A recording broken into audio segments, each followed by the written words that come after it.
Start. So, magandang araw sa inyong lahat.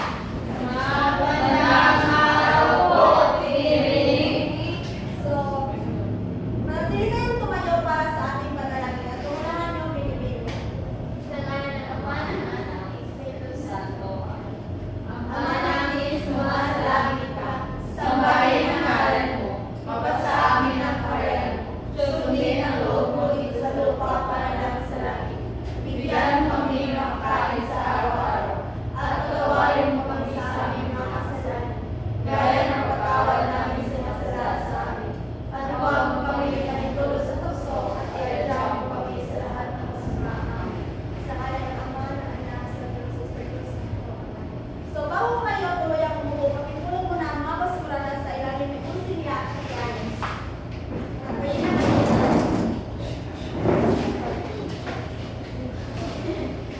Sekretarya, may lumiban ba sa ating klase ngayon? Wala po. Magaling at walang lumiban sa ating klase ngayon. So, ngayon, pagkilala ko muna ang aking sarili. Ako nga pala si Pinipining Rosal. So, pwede niyo akong tawagin Pinipining Rosal. So, naintindihan mo ba? So, okay. Ngayon, ay may mga alituntunin akong inihanda sa iyo.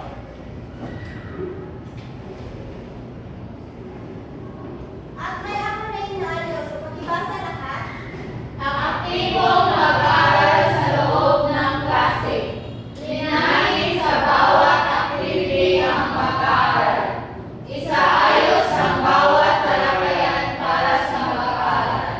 Wasto ang pagkatuto ng bawat estudyante. So, naintindihan lang ba ang aking mga alituntunin sa loob ng aking klase? Opo.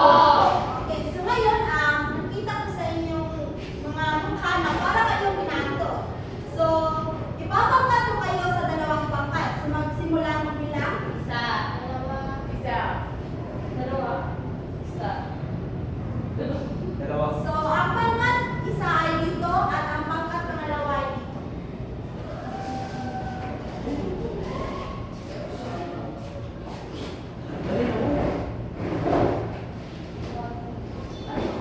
Okay, so paano to? Magbigay ng isang problema at solusyon ukol sa suliranin sa kapaligiran. Bibigyan kayo ng 5 minuto sa paggawa at ipresentahin nyo sa harapan at pipili kayo ng isa na magpresenta. Naintindihan ng ba ang paano to? Opo. Okay, so magsimula na tayo.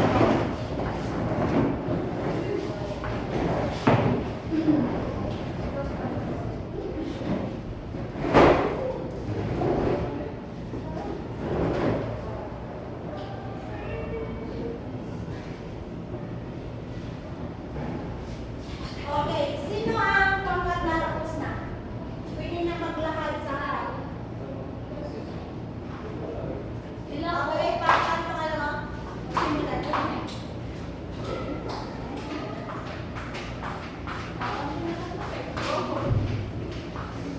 Ang problema ay pagtapon ng basura kahit saan. Ang solusyon ay pagkaroon ng disiplina sa kanyang nasasakupan at pagkaroon na din ng cleanup drives para masolusyonan ang basura na Maraming salamat sa malawa. So, pangkat una. Ang problema na nakikita natin sa kapaligiran ay mga puno na pinuputol. So, ang solusyon niyon ay dapat tayo kapag puputol ng mga kahoy, dapat protect. Okay, so palakpakan natin ng isang taas. So, ngayon, ang mga nagawa ninyong activity ay may connection sa ating talakayan. So, handa na ba kayo magdagdag ng inyong mga kaalaman? Opo. Okay, so ngayon, may tanong ako. So, sino sa inyo dito ang nakakaalam kung bakit ako nagpagawa ng mga problema sa kapaligiran na dapat solusyonan? So, pinipiling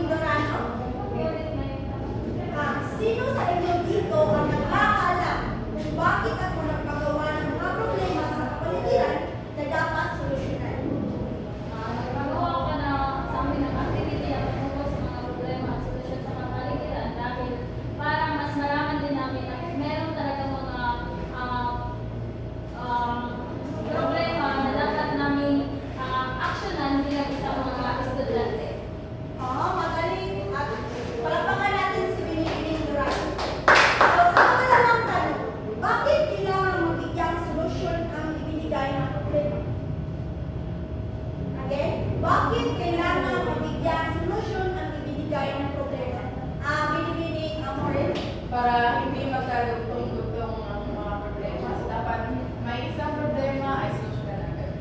Magaling at maraming salamat. Talapakan natin si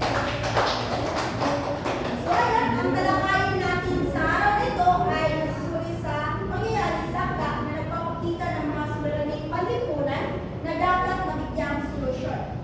So, tanong, sino sa inyo dito ang magpagbigay sa kunting kalaman sa ibinigay ko na akin?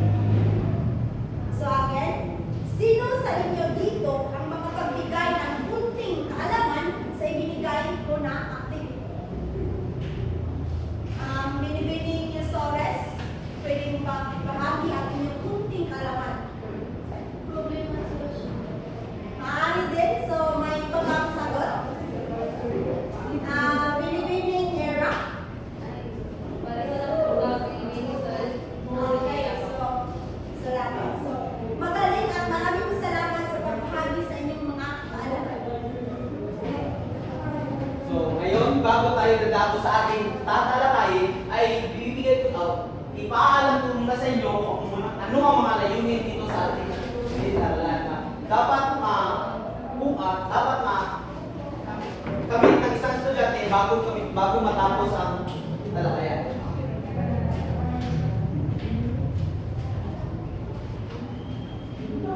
Pakibasa. Pagkatapos ng isang oras na talakayan, ang mga mag-aaral ay inaasahang makapagbibigay ng solusyon sa mga pangyayari sa akda. Nakasulat ng problema at solusyon sa tinalakay na akda. Nagagamit ng tama sa tunay na buhay ang tinalakay na akda. Nakapagpapahayag ng saloobing batay sa inilahan ng paksa. Magaling, mahusay. So ngayon, meron akong ipapabasa sa inyo na isang kwento sa isang barangay na meron silang suliranin at paano nila ito nasolusyonan.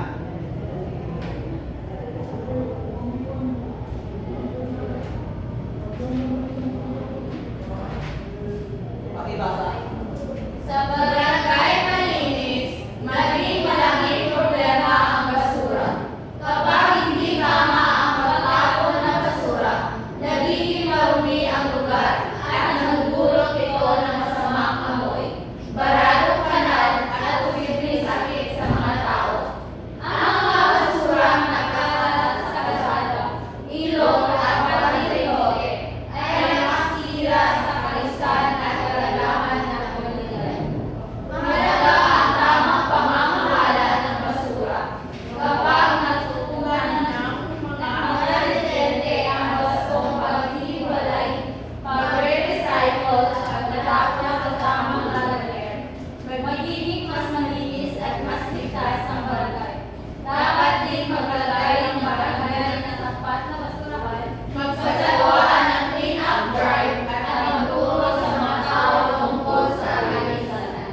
Magaling, mahusay. At sa binasa nyo ay meron akong isang katanungan. Bakit kaya ganun karami ang suliranin sa barangay Malinis? Sino ang gustong sumagot?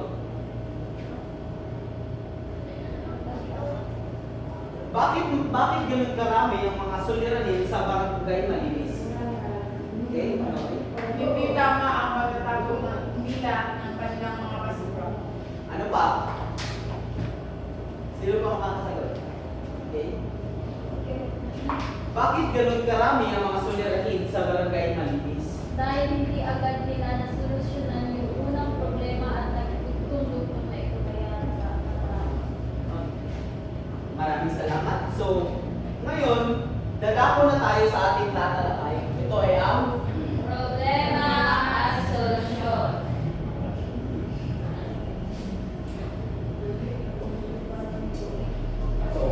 ang problema at solusyon. Ang problema at solusyon sa teksto ay maaaring lantad o pinapahiwatig lamang. So ano nga ba ang problema at ang solusyon? Ang problema ay ito yung isang pagsubok na dumadating sa ating buhay. Ito ay isang hamon, pagkaantala na tayo ay nahihirapan. Yun ang problema. At ang solusyon naman, ito ay kasagutan sa lahat ng problemang kinakaharap natin. So, maaari natin itong malaman kapag meron na itong posibilidad na negatibo at yun ang problema. Kagaya ng dun sa barangay Malinis, maraming mga problema na nadadatnan nila dahil sa sa mga maling pagtapon ng mga basura at nagdudulot ito ng problema, pero meron silang solusyon na ginagawa upang ito ay maiwasan at mawala yung mga problema na kanilang hinaharap. So, ngayon,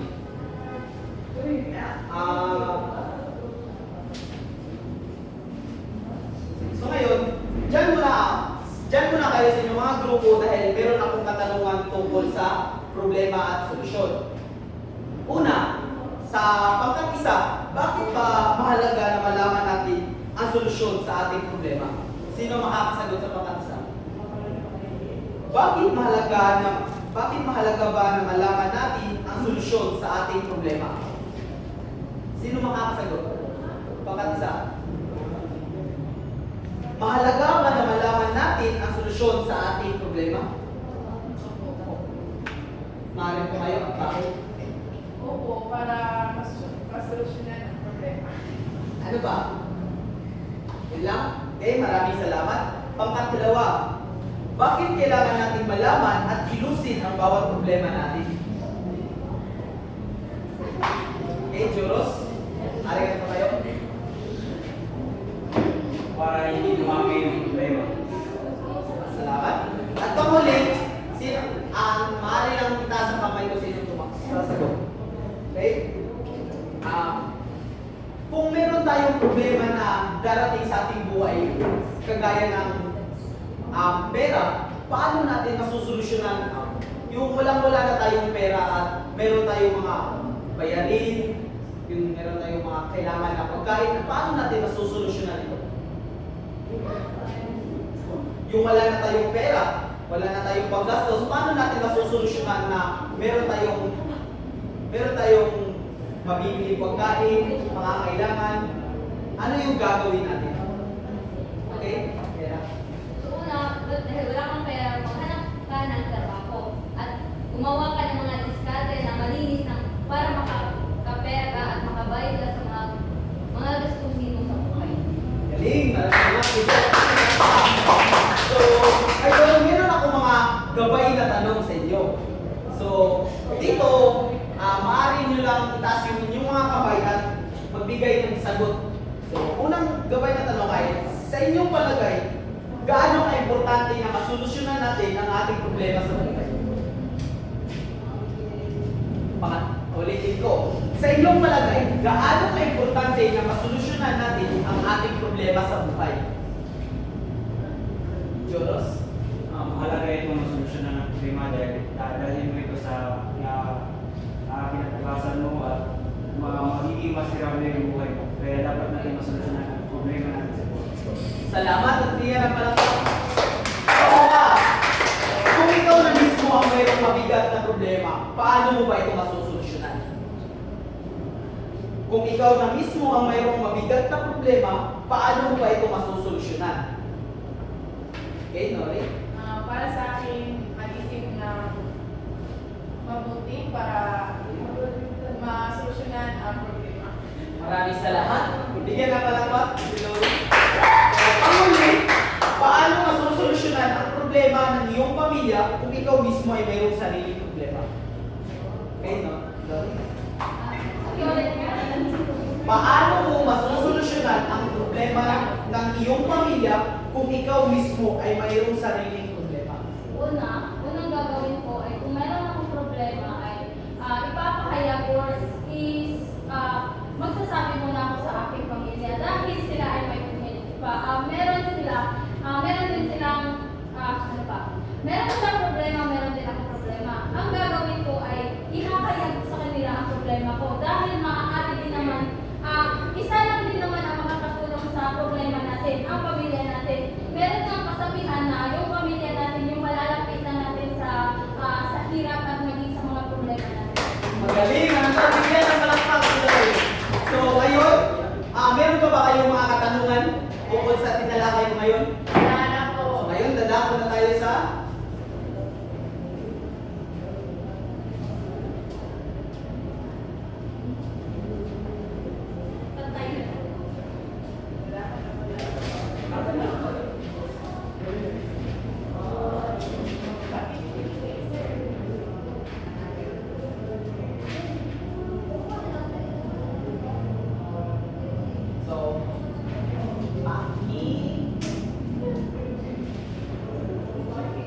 Pakibasa.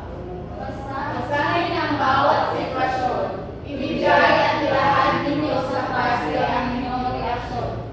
Si Ricky ay nagkakalat ng basura sa eskwelahan. Kaya pinagmaliban siya ng kanyang Okay, dyan muna. So magbigay ng reaksyon sa unang one. Magbigay ng reaksyon sa unang pangusap. Wala na yung masasabi nyo, reaction nyo dito.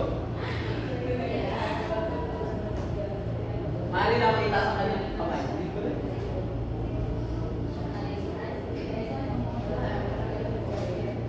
Okay, Chris, maaari ka tumayo. Magbigay ng isang, ano masasabi mo ang reaction? Ang reaksyon ko sa ginawa niyang pagkakalat ay parang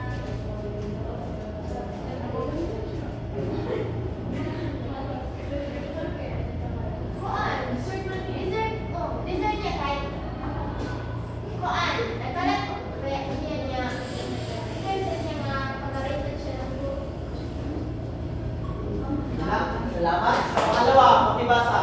Si Rose ay naglinis ng kanilang silid-aralan. Kaya masaya ang guro sa kanyang nakita. Tanaw Diyos. Okay, Angel. Okay. Ano yung reaction?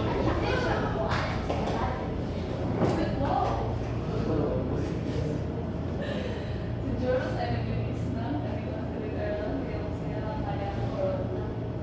Ano yung reaction?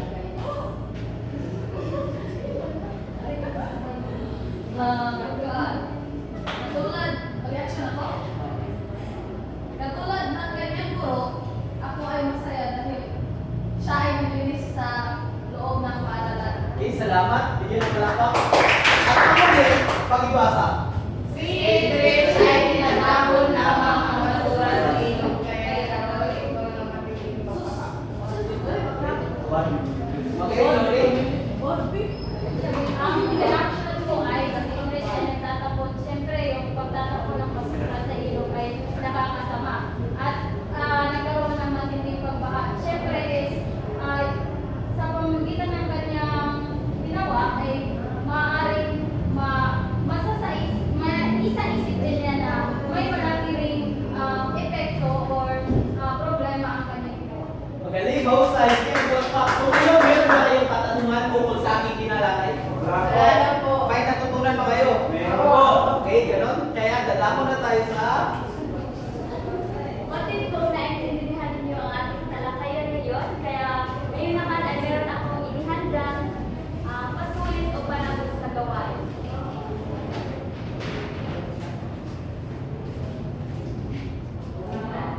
Ibasa ng paluto sabay-sabay.